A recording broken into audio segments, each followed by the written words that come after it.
Ten cultures that performed ritual sacrifice. Blood for the gods. Numerous civilizations have performed ritual sacrifices since the beginning of human history. These sacrifices, which frequently implicated other people, were so widespread that they were accepted as a normal part of life.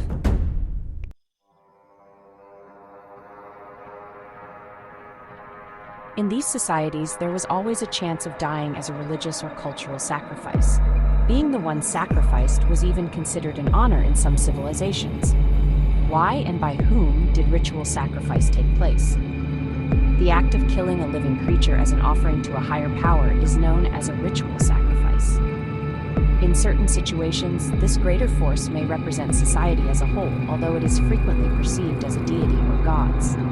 Sacrifices are frequently seen as an essential aspect of life and a means of re-establishing a sacred order in the cosmos in societies where they are prevalent.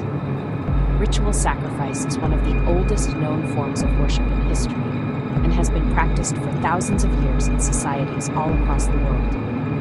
Every culture uses ritual sacrifice in a different way. In certain societies, human sacrifice is saved for more significant occasions like religious rites, whereas animals are killed and presented as minor sacrifices. Others believe that people are the only living things worthy of being offered to a higher power. Ritual sacrifice was performed for a variety of reasons, the most of which were religious in nature. It was thought that offering others as sacrifices to the gods was a sign of respect and loyalty that would bring blessings from above. This grisly ritual was practiced by many tribes, but 10 stand out as the most horrific and violent.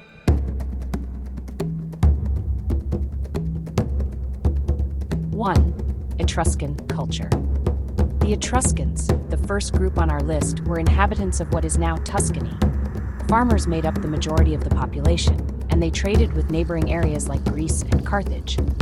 Recent excavations have uncovered numerous locations of human sacrifice, despite early historians' doubts about the Etruscans' practice. Specifically, an altar, ritualistic weapons, and other religious artifacts were discovered encircling the bodies of several people, including adults, children, and infants. In one instance, a small child's body was discovered beheaded, and his feet were utilized as a foundation deposit beneath a wall. In addition to these findings, this area has produced artwork that depicts human sacrifice and ancient writings that describe the practice.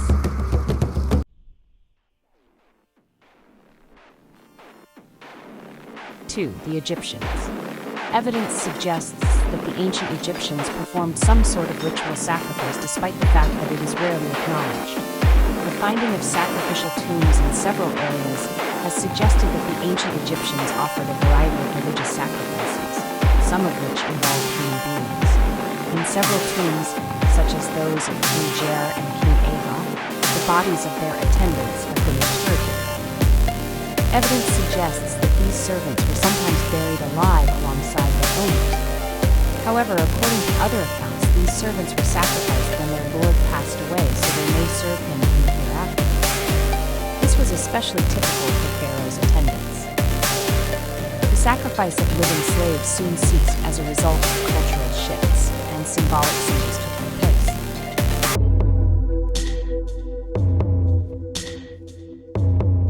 All right, so for ages, human sacrifice was a common practice in ancient China. Between 1600 and 1046 BC, during the Shang Dynasty, it was especially prevalent. In China, human sacrifice was employed for political reasons as well as religious ones, unlike other cultures. And ritual human sacrifice really had no boundaries there. Men, women, children, and even newborns were often sacrificed in horrifyingly brutal and agonizing ways. To appease their ancestors, many of these religious sacrifices were made. In certain customs, a tribe would honor their male ancestors by beheading many guys. More important ancestors would require more heads. The men's dismembered bodies would be buried without their material belongings in what were known as pit sacrifices. The Chinese also engaged in two more types of human sacrifice: incarceration and foundation. Children and infants were the only ones eligible for foundation sacrifices. They would be cruelly murdered and buried without any possessions. In contrast to the other two types of sacrifice, internment sacrifices involved young ladies who were allowed to be buried with their belongings and were not mutilated.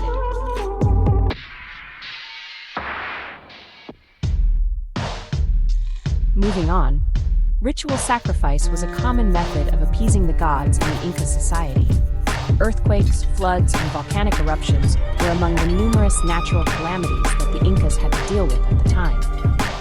When it came to these natural calamities, the Incas eventually came to the conclusion that human sacrifices would satisfy the gods and put an end to their suffering. Prisoners of war were first the victims of these human sacrifices.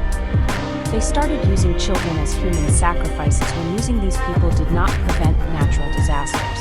It was thought that children would be more acceptable to the gods since they were purer and more innocent than prisoners. Children were eventually brought up with the express intent of offering them as sacrifices to the gods. In the same way that animals are frequently prepped for slaughter, these children had to maintain their physical health and give food till they passed away. They would get a huge feast and a meeting with the emperor prior to their execution as their ultimate sacrifice.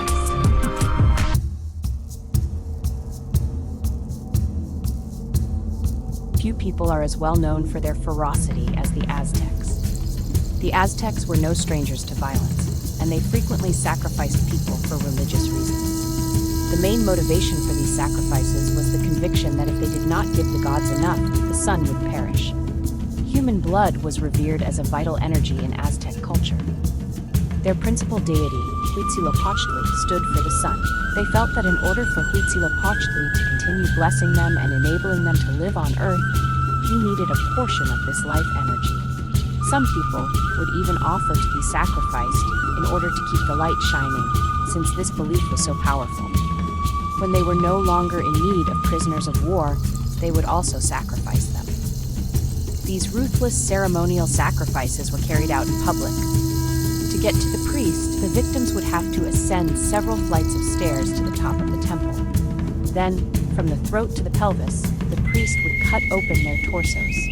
The hearts would be saved for another ritual offering to the gods, and their corpses would be hurled down the steps for dismemberment. According to some ancient writings, the Aztecs reportedly sacrificed 80,400 prisoners in just 4 days. It can be inferred that the Aztecs sacrificed hundreds of thousands of people annually for the sun, if this figure is correct.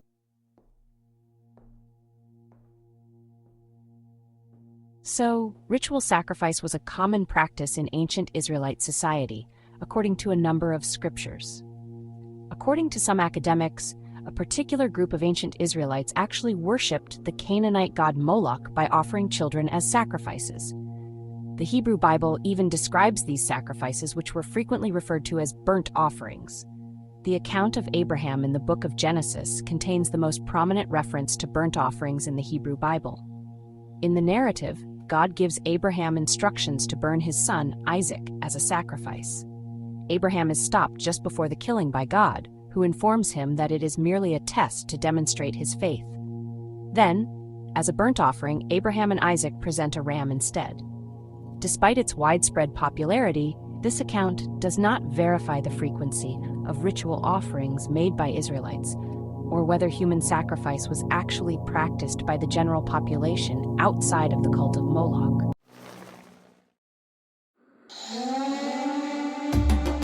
Unbelievably, ritual sacrifice was a common practice among the ancient Hawaiians. This society thought that by sacrificing other people, they might gain the favor of Ku, the god of war. They believed that by gaining his favor, they would prevail in any future conflicts. Heiau, which were sacred temples devoted to Ku, would host these sacrifices. The captives, who were often the chiefs of other tribes, would endure hours of torture while hanging upside down on wooden racks. The priest would be anointed with the victim's sweat, which had been meticulously gathered during the torture procedure. When sufficient torture had been administered, the priest and any other tribe leaders in attendance would then beat the victim with clubs until his body was tender, and then devour his flesh, either raw or cooked.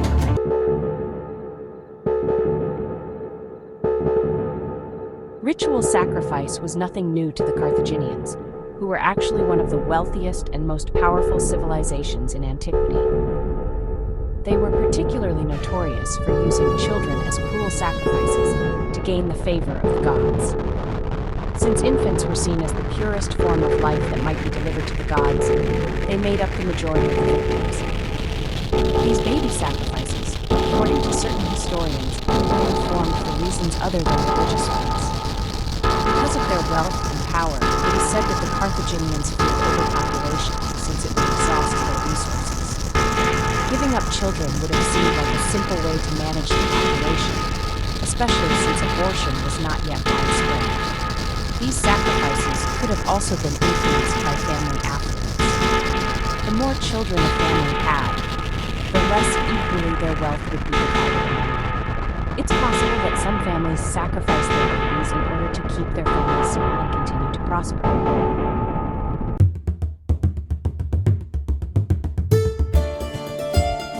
So, the Celts. It's thought that the Celts performed a substantial quantity of human ritual sacrifice prior to their conversion to Christianity in the 1st century AD. Human sacrifice was actually a key component of many Celtic ceremonies, at least according to a document written by the Greek philosopher Strabo. He said that they would get together with the Druids, who were old Celtic priests, and sacrifice someone by striking them on the back of the head with a sword. Before burning the body, the Druids would make predictions based on the victim's so-called death spasms. Some academics do contest this record, arguing that there isn't much more proof that the Celts performed human sacrifice. Nonetheless, at least one victim who is thought to have been sacrificed by being strangled, struck in the head, and having their necks severed has been found in the area.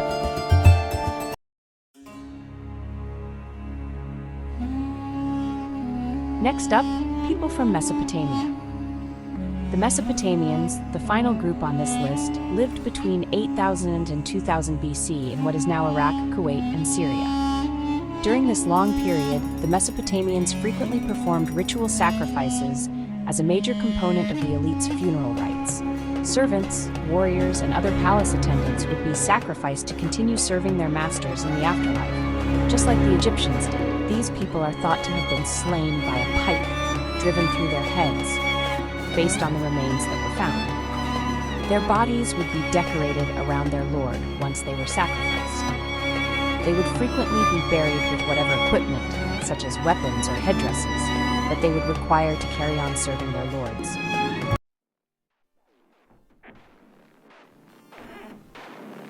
Now, let's talk about the Germanic and Norse tribes. Human sacrifice, or belief, was an essential component of the sacred rituals of Norse and Germanic cultures, and was really ingrained in their mythology and cultural customs. These ceremonies were performed to pay respect to the gods, guarantee good fortune, or get advice on crucial choices. Numerous types of sacrifice, including those at important religious holidays like the Yule and Midsummer celebrations, are described in the Norse sagas and historical writings, like those of Snorri Sturluson. In rites honoring gods like Odin or Thor, victims, typically slaves or captives of war, were occasionally burned, hung, or drowned. According to the historian Adam of Bremen, one of the most famous locations for these rites was the temple at Uppsala in Sweden, where animal and human sacrifices were reportedly performed every 9 years. Ritual killings may have been a feature of these cultures' spiritual practices, according to archaeological evidence, such as the bog bodies discovered in Denmark and Germany. These customs provide a window into the intricate and frequently harsh spiritual realm of the Norse and Germanic peoples, even though they are occasionally seen through the prism of mysticism and folklore.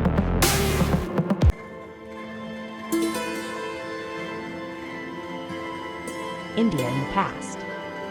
Although human sacrifice, or Narabali, was neither common nor essential to the dominant religious practices of ancient India, references to it may be found in several historical and religious literature.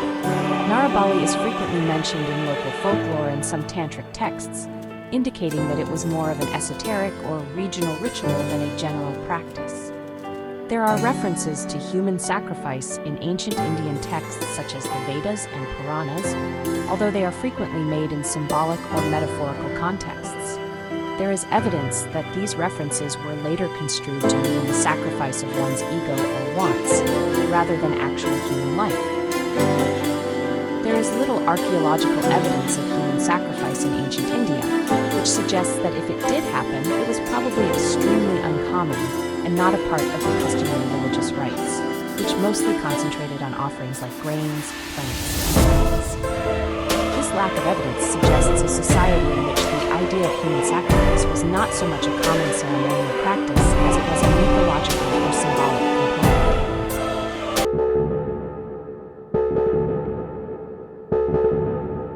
Ancient Egypt, well, actually the Mycenaean and Minoan civilizations, show evidence that human sacrifice was practiced in the ancient Aegean region, especially in the Mycenaean civilization and Minoan Crete. This practice was connected to the worship of chthonic deities and often seen as a response to natural disasters. There's strong archaeological evidence of similar behaviors in the Crete city of Ionia. Here, ritualistic sacrifices were made to appease subterranean deities, which was a pretty prevalent aspect of the era's religious beliefs. The remains of a young woman and several animals, arranged in a way that suggests ritualistic sacrifice, stand out as a particularly noteworthy discovery from this area.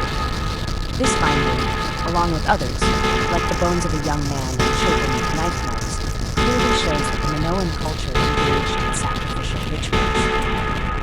In her talk at the Archaeological Museum of Thessaloniki, archaeologist Maria Blazaki-Andreadaki emphasized just how significant these discoveries are.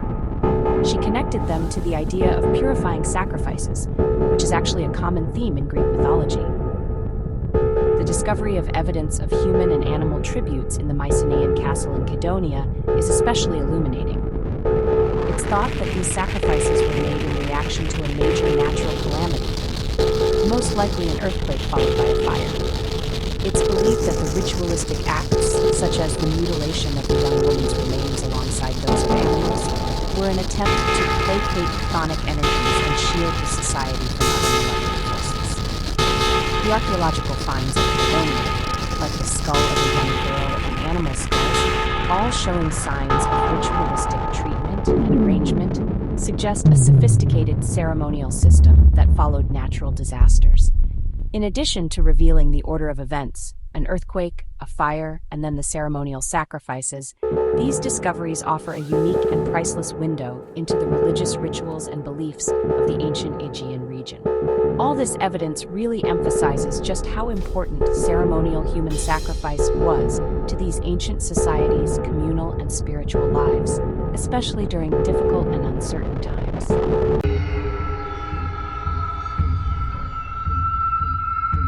Africa. Although it's not a common practice throughout the continent, human sacrifice does have historical roots in several African societies and locations. These customs were frequently, intricately linked to social, political, and religious structures. Human sacrifices were performed as part of royal burial rites, or during the installation of a new king in various West African kingdoms, such as the Dahomey and Ashanti empires. This was done as a show of strength, and as a way to accompany the departed ruler into the afterlife with slaves or attendants. In other societies, such as the Nubians and several tribes in Central Africa, human sacrifices were thought to placate ancestors or gods. These sacrifices were frequently carried out during periods of drought, disease, or conflict. Victims might be slaves, captives of war, or even community members who were selected by divination.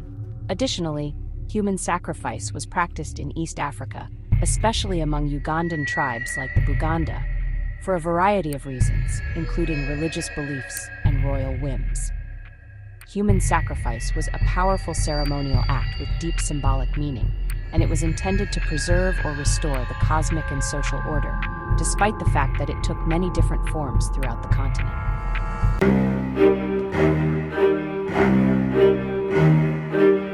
Slavs. Although these rituals aren't as extensively documented as in other ancient societies, historical and archaeological evidence suggests that human sacrifice was practiced among the Slavic peoples of Eastern Europe. Early medieval chronicles and reports from nearby peoples are actually the main sources of information on this topic.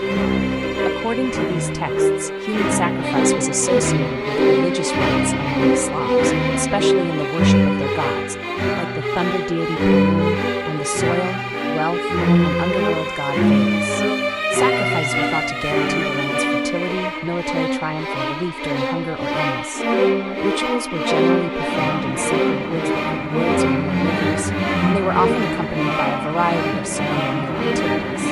The methods of sacrifice could be burning, hanging, or drowning, and the victims were usually slaves or prisoners of war. It's important to remember, though, that a lot of the information regarding these behaviors is inconsistent and may sometimes reflect the chronicler's prejudices.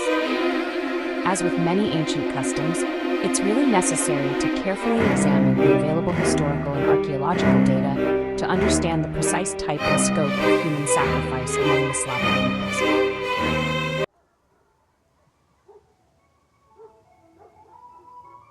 Nothing to be afraid of.